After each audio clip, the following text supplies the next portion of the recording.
Welcome to World Unity Week and Dharma to Dharma. My name is Josie Herndon. Dharma to Dharma is a weekly share of divine messages from the Archangel realm of Sadleir. We invite you into our conversations and discussions about daily life and your personal spiritual journey through your heart. So let's now do the Sadleir during our show. We welcome the Archangel, Sadleir, and the angelic realm. Tonight's topic is enlightenment. And what a topic for angels. And we have an angel with us tonight. His name is Stephen S. Sadleir, and he is a master guru. We're going to talk to Stephen Sadleir, and see if we can learn more about what he does to help the world with enlightenment and awakening. He's been doing this for many years, and he's going to talk to us about that, and we're going to have an open conversation. I do ask everybody to put questions or comments so that this can be an interactive discussion, as I mentioned, so that we can all participate in this wonderful topic of enlightenment. I usually like to share something from the angelic realm, so I want to welcome the angels in, as I mentioned. Gabriel is saying how much he loves the opportunity to be part of this unity week that is bringing these planets together in peace and harmony, and how we can know, again, last week our conversation was we versus me. So Unity Week is exactly, we had the perfect topic last week to talk about how we are all one, and when we connect, when I, Josie, as a human, connect with my spirit, my eternal light, my eternal spirit, then we become we. We are we. We are we, one with God. Josie and God. So we say we, and then when we can see the world through the eyes of God, and we are connected with our higher self, we are able then to see each other as one. And that's how we connect in this beautiful unity, global unity week. And so we can say it's a global unity week, it's international, and universal, because the angelic realm and the non-physical realm is still with us. They're joining with us. And Stephen's going to talk a little bit more about what's happening with our planets and the energies of the planet. But part of what's happening here with so many people, with the collective conscious of unity, for global unity, then we are all opening up the vortex together, and we're able to share enlightenment. So we've got our wonderful guest, Stephen Sadleir. Please help me welcome him up now. Oh, how wonderful. Thank you. Welcome. You and Unity Week. This is wonderful. Great. Okay, so can you tell us a little bit about, on your name here on the show, it says Sai. So can you tell us are you Stephen? Are you Sai? Oh, I can be anything. Stephen Sadleir is my name by birth. Yeah. Sai is the name given to me by my guru. And so people in India may call me Sai or Sai Ji or Guruji, but it doesn't matter. That just means teacher anyway. That means teacher. Okay. Yeah, it's just a sign of respect. Wonderful. Okay, well then we will respectfully call you Sai, because that's the topic tonight. Is again we're having divine messages coming through. I'll be sharing as I'm speaking, so will you, because we're all able to do that. As you know, we all can channel this beautiful energy of divine messages. So that's part of what we're going to be doing. Is there anything that you want to share with us in this wonderful topic of enlightenment that is your specialty? I mean, you hate to say specialty because it's everybody's gift, but that's what you have actually wrote. You have a documentary, and you have an enlightenment network. So this is your fun, right?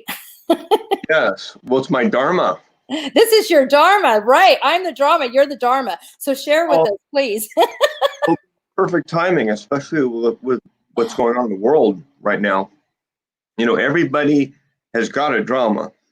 And you're talking about drama to Dharma is actually talking about the path to enlightenment. Yes. What we're really here, if we were to take a perspective of our life, it can be helpful to look at it from the perspective of, I am consciousness in a body. The same thing that makes my heart beat makes your heart beat. And I'm here to learn and grow and evolve, to realize my full potential, to realize myself which is to enlighten in its highest form, Yes. to really know the nature of yourself and God, and to see your purpose in life and to fulfill it, find meaning. And so there's prosperity, happiness, and peace by connecting to source, to self.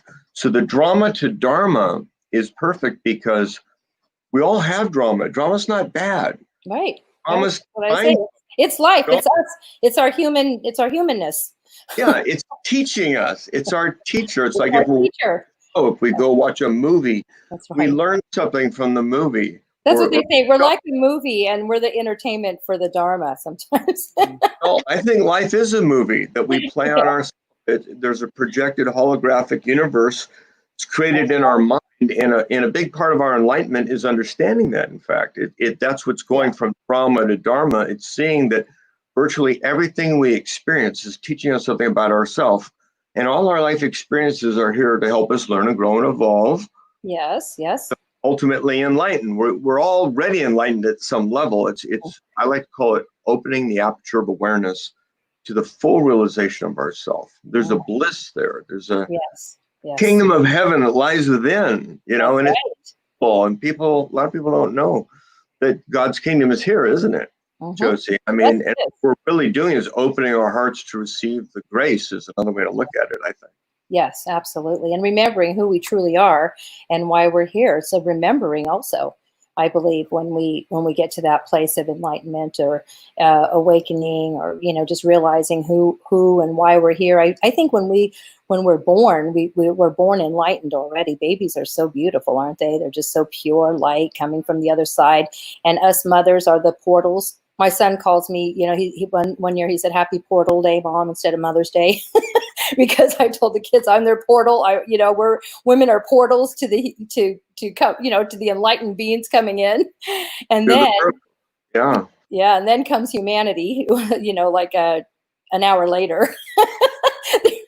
So. Well, in all the world's great traditions, my first book was a compendium of all the religions of the world. I was called by God to write a book. At the top of a mountain when I was 16 years old, God asked me to write a book on all the religions of the world. So the first 20 years of my life, I was traveling the world and studying all the world religions, studying with different gurus, and every mystical path I could find. Everything. So it's in my book. It was a bestseller, Looking for God. Anyway, what is the name of the book? Looking for God. Oh, Looking for God. How wonderful. For God, a spiritual seeker's guide to all the religions and spiritual paths. Yes, yes. It's on Amazon. It was originally published by Penguin. Oh, yeah. And now I've bought the rights back, and I just sold it through.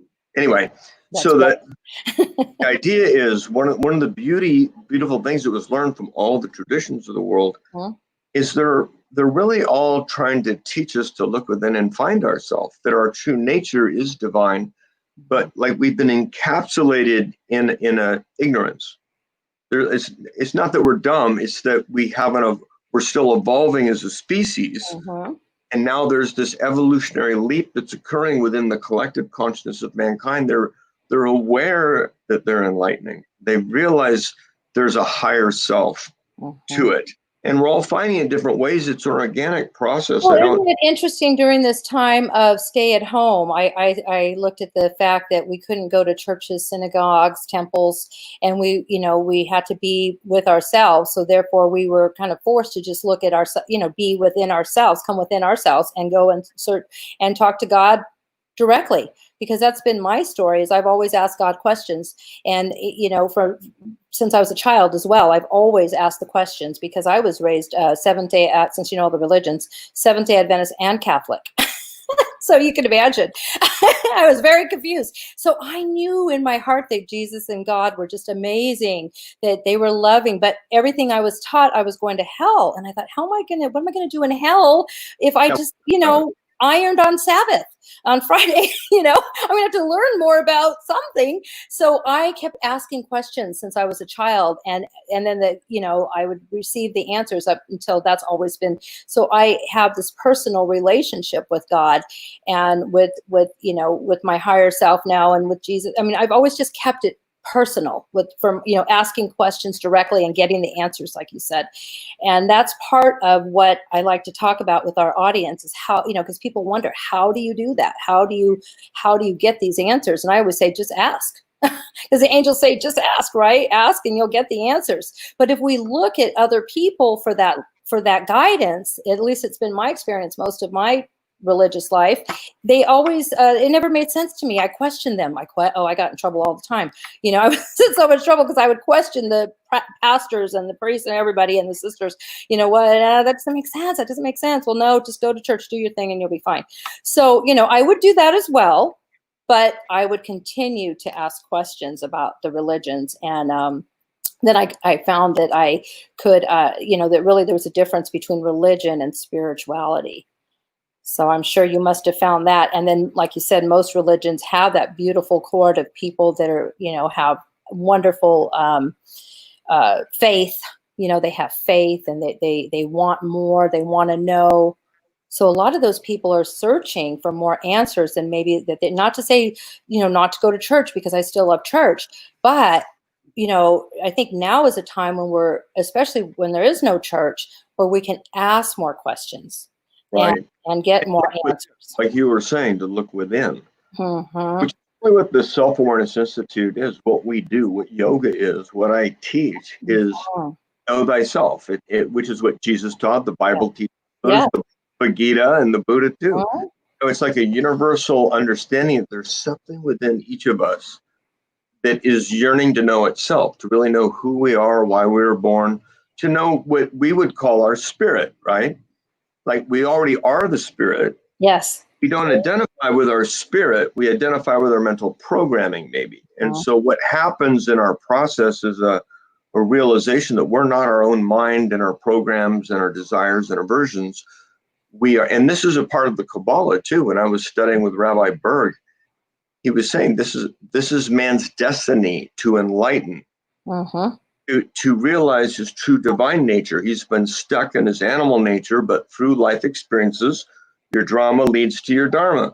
You learn and grow and evolve to a higher or more enlightened place till you know God. And where is that God? If we go to Jesus, no one said it better. He was teaching us the way to find the kingdom of heaven that lies where? Within. Showing us how to find the kingdom within. Exactly. And that's enlightenment by any other name. I've been a student of enlightenment. I've studied all the world religion. Not that I know it all, but I mean, I've spent my life studying this stuff. And they all pointing, man, know thyself. There's something inside you. And so the Bible reflects it back. Jesus reflects it back. My guru helped reflect it back to me too. But it's all to help us see something that's innate within us, isn't it? Yes. Our own realization. Well, and what Gabriel says is, when we give these messages, and I've been writing a book that's taken me years, and I'm still writing it, but with Gabriel. But what we repeat the same thing a lot in the book, and he says it's because we need to hear it again. And all the books that have been written and inspired pretty much say the same thing. And when you hear each other speaking, a lot of it's going to be similar, because it's divine. It's coming from that enlightened place. So when it comes from that place, we may use a different language, but it's pretty much the same energy. It's the same message that we're sharing and that we're giving to each other. And that's what's exciting, because that's what I think, going through the different religions, you probably saw a golden thread throughout all the writings that the prophets wrote, I'm guessing, that were similar, but just in different languages because of the culture. Yeah, the divine just is, and we see it from different perspectives. And at one point, and what realization really is transcending your own perspectives. Each individual, I like to say, can be likened to a brain cell in God's mind, and that we have the same DNA pretty much in our brain, in every brain cell. And it's pretty much us, the same consciousness is in every brain cell. Brain cells are in different places in our brain. They have different functions, different memories. Memory of your bicycles here, maybe your wife or husband here. When you're in college here, who knows? The electrode will find it. But the point is, we aren't that. What we are is something beyond that. We are that which is animating our own existence. And that's where our answers lie. That's where our truth lies. That's who we really are. That's what we're here to realize within ourselves. And as we realize this in mass, as this is forming this critical mass, you and your class and the Unity Week and all the work that we're doing collectively is part of this small but rapidly growing segment of the population that is awakening or enlightening. We're bringing forth the new age, the age of enlightenment. The procession of the equinox is spun. We're entering the age of Aquarius. This is the second coming. The truth is being revealed, and people in mass. Can you talk a little bit more about that to our audience and to myself? About I'm sorry, about what you were just speaking about, the astrological things that are going on. We talked a little bit about that in the beginning, just so we all understand why. Why do we feel like we're going backwards? Or I feel sometimes I'm talking to people and we're like, time has stopped. There's no time right now. Are we suspended in time? What's happening? We create time. In fact, time is self-created, as is physical matter. But that's in my other book. That's a physical, the time is the gravity, and the non-physical is no time. But how? So is the no time and the time kind of collide? What's happening with all these planets right now? Well, you seem to be interested in like the second coming and the rapture and the what is this age we're in, and that ties in with the fact that right now, for instance, we have 6 planets that are what are called retrograding. Their relative motions are in a stress aspect, we'll say. They're out of sync just a little bit. They'll realign. I think they all come into realignment at the beginning of the year. And this is what I'm bringing up. If we're going to make a cosmic weather report, we'd say, okay, this is a good time. Things are going to get churned up, and helps us settle into a new phase. And that new phase that's dawning happens to be during what's called the precession of the equinox. So in addition to the Earth spinning around, creating day and night, and going around the sun, creating the year and the seasons within it, the Earth also wobbles. And if we stuck a pointing stick up through the North Pole, it would go around the 12 signs of the zodiac, or it would make a complete circle in the northern sky after about 26,000 years. So if we divide the sky up into 12 pieces, and different cultures divided them slightly different, and they gave the constellations different names because they saw different things. The Chinese, the Chaldeans, the Harappans, the Mayans, the Mayan calendar is making another rotation now. So what we're seeing is each sign, the pointing stick of the Earth has been transiting from the time of the first prophet Abraham. It was transiting through Taurus, and so the symbol of God was often in the bull, or there were references to a bull. When it came to Moses, it transited again. That was after, again, about 2,100 years. Got into Moses, and he came down the mountain. No, we're not going to worship the golden calf. It's the ram's horn. It's the age of Aries. And then at the time of Christ, another approximately 2,100 years later, it was the sign of the fish. So the early Christians actually didn't even use the sign of the cross. They used the sign of the fish. And he was the avatar of that age. And now we're coming into the sign of Aquarius. Was that the Pisces age? Yeah, the Piscean age, exactly. That's me. Sign of the fish. Is that you? Pisces. Oh, good. I'm Aquarius. Yeah, So okay. You. Yes. Oh, no, we're living my age and we're going into yours. Okay. Yeah, it's transiting. You've been helping us get to No wonder I'm so tired. No. Now, when we look at India, they have what are called the great yugas. And they talk about history. It goes back millions of years, in fact. And they have a whole history before the flood. Most Americans don't even know anything about. I love talking about it. But and it coincides with what we know biblically or in the West. But the point is, in their calendar, we go what are called yugas. And we've been living in an age of darkness, a Kali Yuga. And so the yogis and enlightened men of the Himalayas, where I've studied and did a lot of my own tapas, where I would sit in long periods in meditation with them. With your teachers. They see us entering the age of enlightenment. They said the same thing. The Kabbalah and other teachings were saying, well, man doesn't really know his true nature, and so he lives in ignorance, and that what creates all the problems, all the avarice, the greed, the fear, the anger, the misconduct. As you evolve or develop a higher sense and come to know yourself, you get more in touch with your natural intrinsic higher nature, which is the spirit self, or spirit itself, you might say. Right. And so we're all here to come to to come into the realization of our true nature as spirit in a way. And even spirit is an extension of a consciousness that we're all a part of. There's a oneness. So this Yes, the unity oneness. is cool because we keep coming back to this collective consciousness. And then each individual person can be thought of like a cell in the body of God, hopefully in the brain. We're That's going to be beautiful. Yeah. Yeah, that was our topic last week. That was interesting. It was we versus me. And I was like, okay. And then Gabriel said, well, that's, again, he talked about, that when we align with who we truly are, our eternal self, our spirit self, our higher self, then we become we with that higher self. So we're we, and when we're we can see the world through the eyes of Source, through the eyes of God, through their eyes. And when we can see that, feel that with each other, then we become one with each other as humans, and then we become one universal. It's just like, then it's just this beautiful bit. And in meditation, they're pretty, after a couple of hours, it's wonderful to go to that place that you talk about of enlightenment, where you feel like you're in different, for me, I'm in a higher realm, but here day to day, for all of us who are just trying to work and do our jobs or live through whatever we're going through right now, if we can figure out a way to align with our higher self and then just see ourselves, that way, and see each other that way, then we truly can come from a place from our heart. The heart space energy is the most powerful, as you know. It's because we're all energy, as you know. So what I teach also is, of course, and this has been taught for, but bringing your thoughts down into and drop them into your heart, your emotions from your core and drop them into your heart, and then also lead from that heart energy. So it's more than love, although it is love, but that heart energy is powerful. It connects into the quantum field of energy, as you know, because I think the first time I saw your show, you have you know what to do with energy. You were like making balls and I was making balls.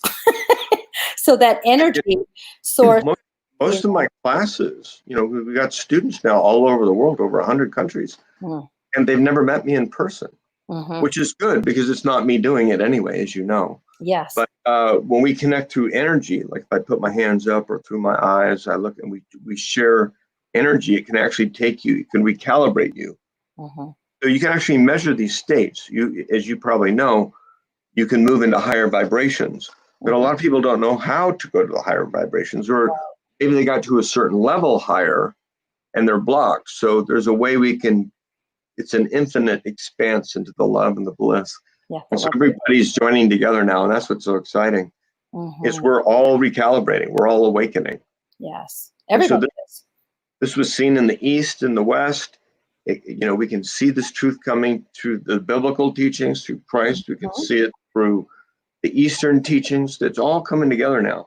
Isn't that beautiful? That's the unity. That's the world unity. Truly, respectfully to religions, I respect the religions because I know that the teachings are beautiful. But that's where we as humans go for our comfort. Wherever we were raised, that's our comfort at the end of the day for a lot of us, and that's beautiful. That's our connection with God. But that doesn't mean that we don't connect with each other if we don't have the same beliefs. Because through spirit, we're all one, and we can, if we're trying to really seek those answers, then we're going to find each other energetically. Right. Well, that's why I wrote Looking for God. I thought, well, if everybody could see a little bit, so I just kind of made a synopsis of every religion and teaching in the world, thousands, every denomination. I figured people don't want to read hundreds of pages on it, but they might be curious, like, what's this sect as opposed to this sect, or I've always heard about this group, what do they do, kind of a thing. And what you find is we're all one. And we begin to see the commonality in our beliefs and our love and in our values. And it's really other people that had usually a political and financial reason for dividing us to begin with.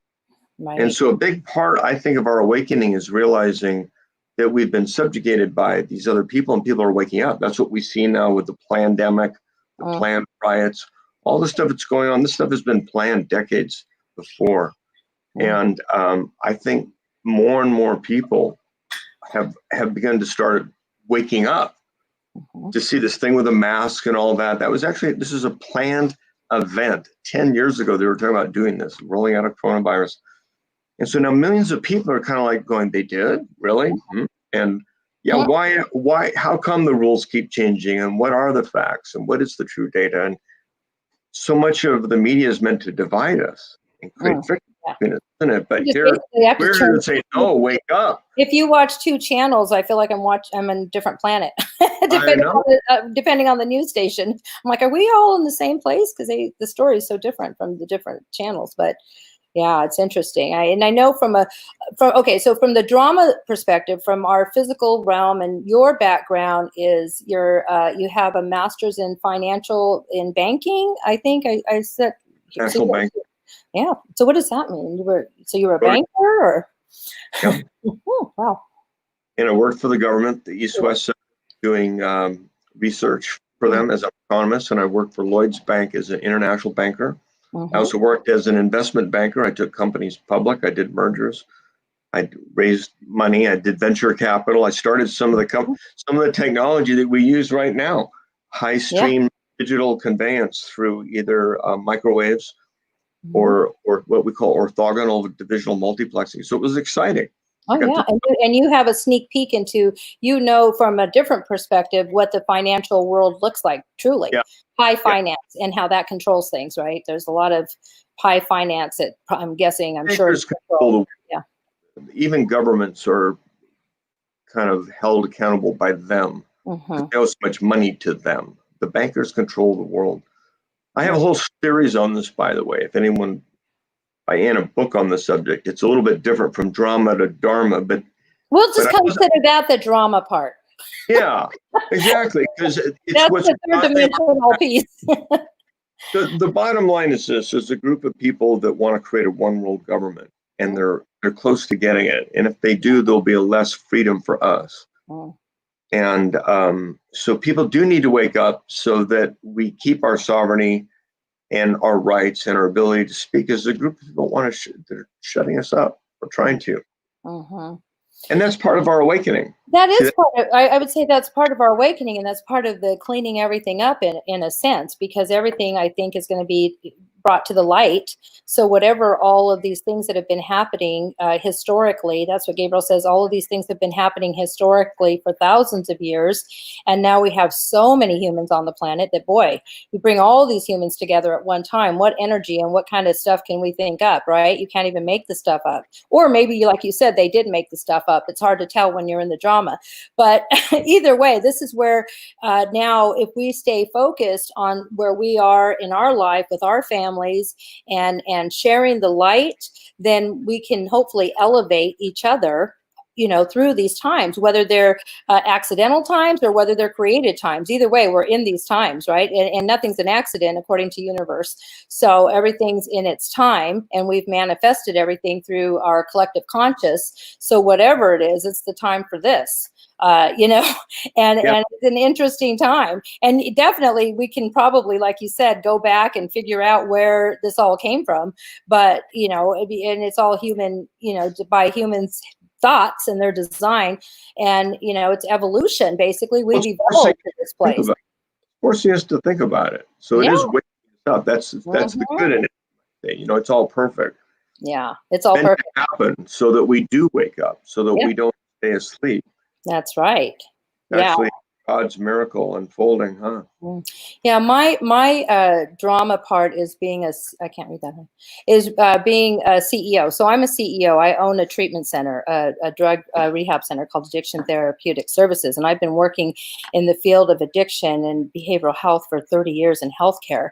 And like you said, I've had different, acquisitions, and I've helped with, as a consultant, put big groups together, corporate groups that purchase smaller treatment centers. And my husband and I own our small treatment center so that we could do what we want to do. So we're not corporate, but I still consult with corporate, and I do advocacy work in Sacramento for our industry and in Washington. So I stay involved on that level.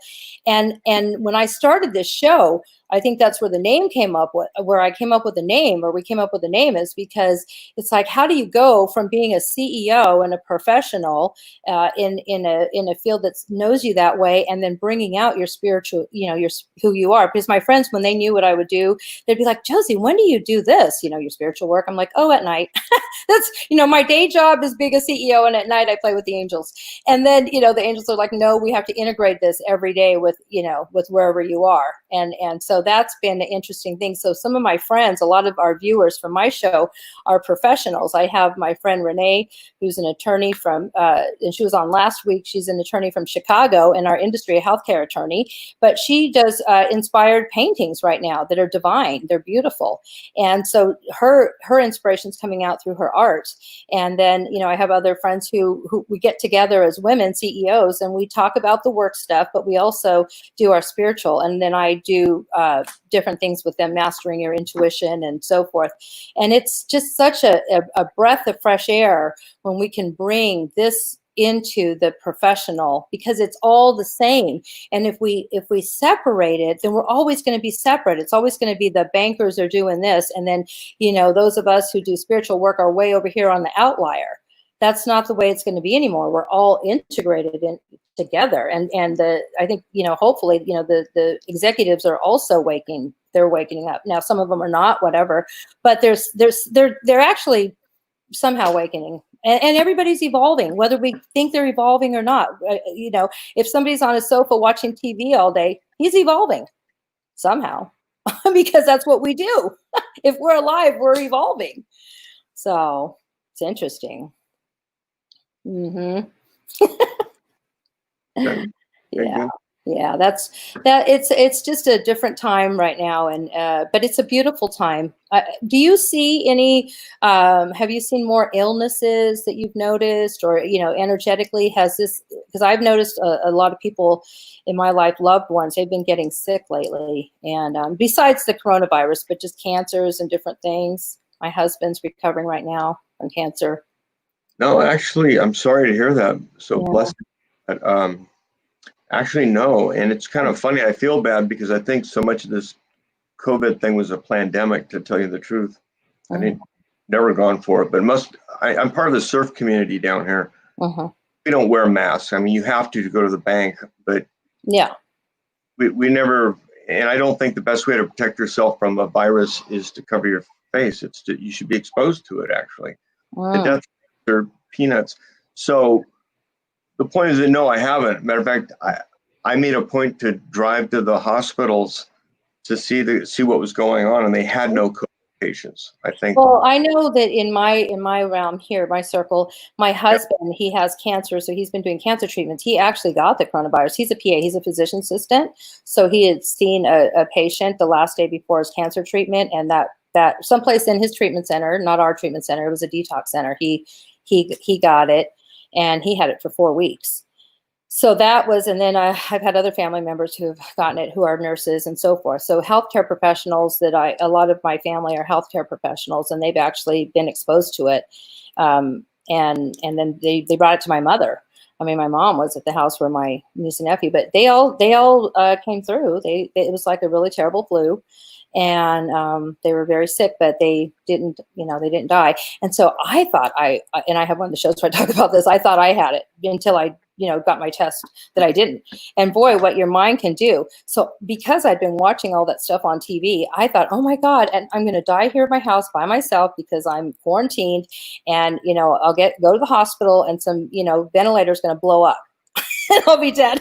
I mean, so I wouldn't sleep. I just walk up and down the hall. Obviously, I was in my drama, not my dharma, until I got my test results.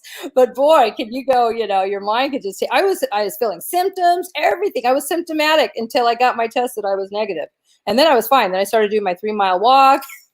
My house was spotless. Well, I'm glad you're well. God bless you. May you all be protected and guided by the divine. Yes, yeah. So I mean, some people do have it, some people don't, but whatever it is, it sure has shifted a lot of things on the planet, and mostly economical. Yeah. People. Yeah. Now you do retreats, right? Do you do retreats in India, or what do you when everything's open, do you take groups to do different spiritual journeys, or what do you do with that? Yeah, we do retreats. I've been doing mostly filming. We just had. I saw your beautiful documentaries. Yes. Yeah, there was a document. Thank you, and then the series. And we did take a group. I met with some people, and I traveled to meet with different groups. I have students all over the world. So we were in Tanzania last year, and I was in Rishikesh, and I didn't do a training. I did a little training for the teachers to teach mindfulness in the schools over there. Oh, that's great. To help them. And Kids then love that. Kids love that. Yeah. Yeah, they soaked it up. Africa is such a beautiful place, such wonderful people. And then the year before, we were in Rishikesh, and we did do a teacher training over there. We had some people come, and I had an event. It was kind of fun. It was called Enlightenment, kind of like Burning Man, but with more spiritual. We had a giant sculpture made on the beach, on the Ganges River, right at the foothills of the Himalayas, and I invited all these different gurus. I had Amrit Desai and Guruji and the head of the Naga Babas, and hundreds of different gurus, all and friends too, and we're dancing on the beach, playing music, singing, chanting, dancing, and for world peace. It was all a world peace gathering. So I know this may seem like a obvious question, but it really isn't to me because of my upbringing. Although I, of course, embrace. I mean, I embrace spirit. So then that everything comes with that. But what is the path to becoming a master guru? Well, for me, how does that happen? How does one become a master guru? There's an apprenticeship. Oh. I had an apprenticeship with the Lahiri, Chuni La Lahiri of the Kriya lineage, and then I took an apprenticeship with Yogi Raj Vitatiri Maharishi. So he's had a guru who had a guru who had a guru all the way back before the flood. All the teachings. And they're a path known as the Siddhas, which are they're kind of almost mystical because they have energy. And he kind of found me. I had a vision of him. We connected one day when he was visiting LA, and ever since then I became his apprentice. He kind of took me under his wing. We started the Self-Awareness Institute together back in 1985, and it's gone. So I'm one of the. Have anything to do with the in Pacific Palisades, that beautiful temple for Self-Realization Fellowship? Self-Realization Fellowship. Yeah. Okay. Now, you asked me what my training was. There was a period, for instance, where I was sitting in meditation 12 hours a day for weeks, and then I moved it up. So I was in India for months doing this, from 12 hours a day to 18 to 20, till I got to 23 hours a day. I sat continuously for 40 days and nights. So it's when you get into that kind of a deep stillness of mind and focus, you transcend the mind completely. Yes. You transcend the time-space reality. You enter into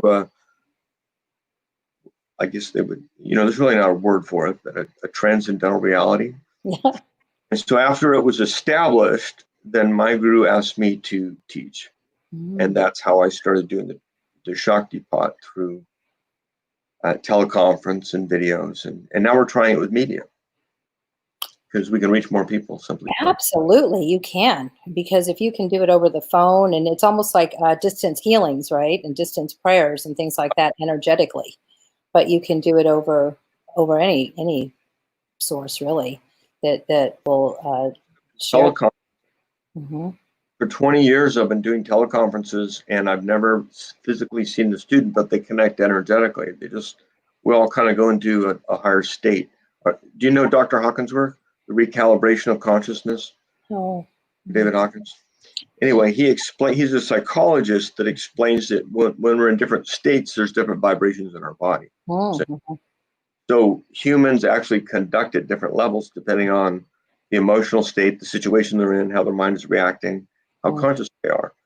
And so you can actually measure the state of consciousness. You might just see it in terms of the light around someone's head if you're psychic, but there's a way to actually measure it. You can actually go and say, okay, I feel, boy, that's a super high vibration. Some people They're just connecting deeper. That's 2 all. years ago, when I started writing my book, I was led to come out to the desert and write and do a sabbatical, I guess, and be alone for the summer. And that during that summer, I would meditate for 4 hours a day. And I would go into what we call timelessness. So I would literally I'd cover the clocks, no television, no phones, no computers, meditation and writing. And I wrote most of my book that summer, because it was divinely inspired. And what a beautiful state. It's like a longing for me to continue that. It was so, and people say, how did you do it? It's like, I almost didn't want to come out of it once I was 4 hours in. You just want to keep going because you're like, wow, where could you really go?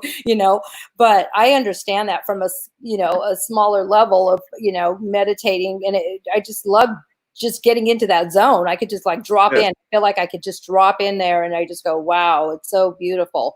And that I haven't had any formal training with a guru with that, although I've had many teachers. I've had many beautiful, wonderful teachers that are in and out, as always, as well as the divine, but I've had wonderful teachers throughout. And I know I first heard about you from Beverly, who is a mutual friend of ours, because she's actually my assistant. She's my virtual assistant. She's in London, and she is my program editor for recoveryview.com, my online journal. And she's been a blessing to me. She helps me with these financial projects, these proformas.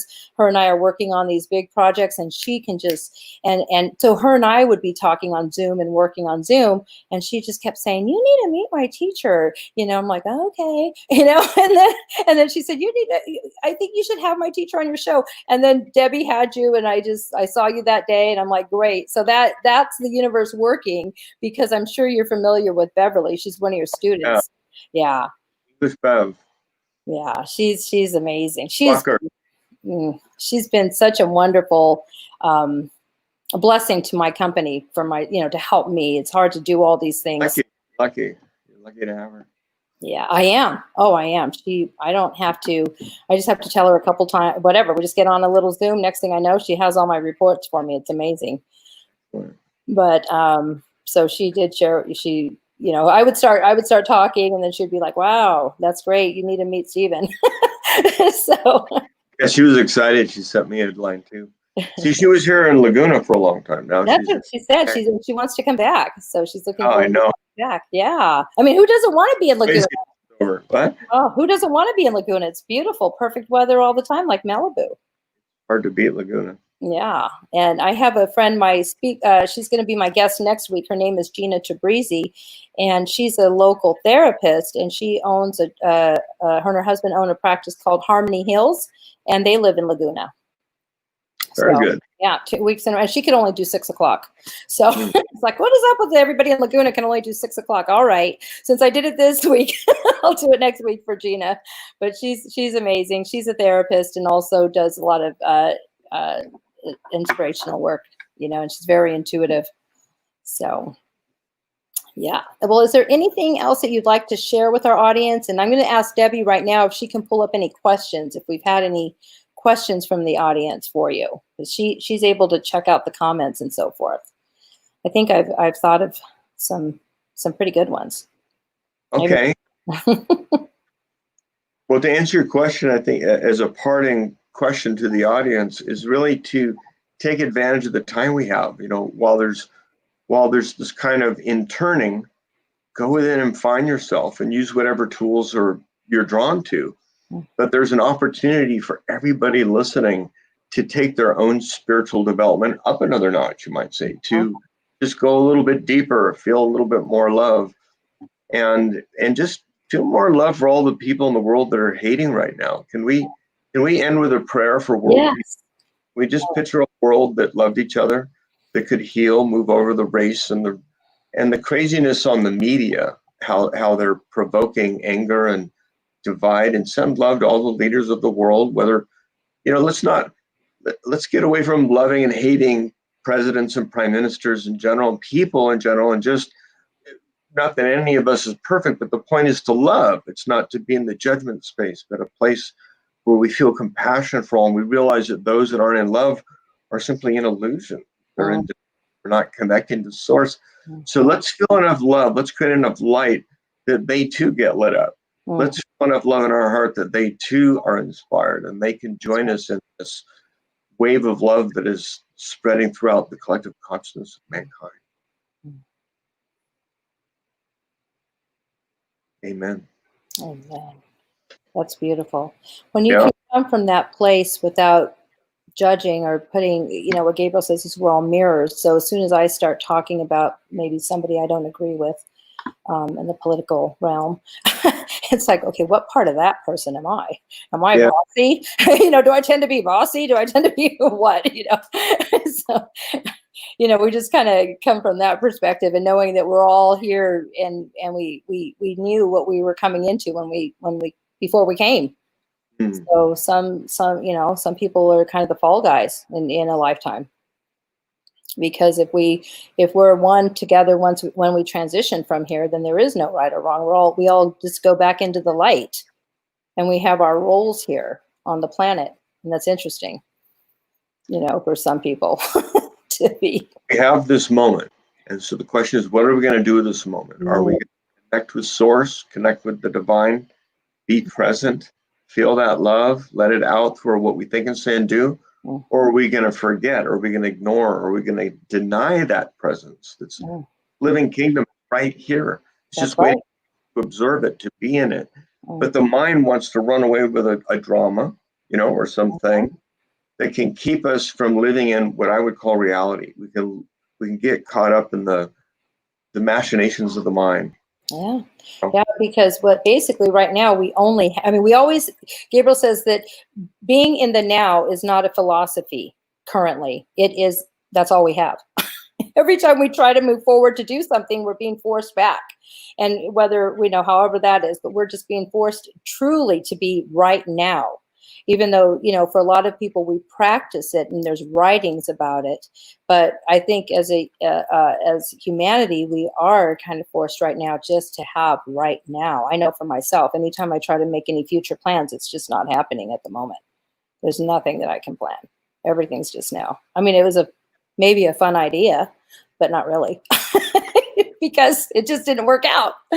So thank you so much. Now, let's see. Do we have any questions? Great advice from Sai for everyone to take the time to go to a higher place in our own and the world's higher love. That's from my friend Jerry Davis from Memphis.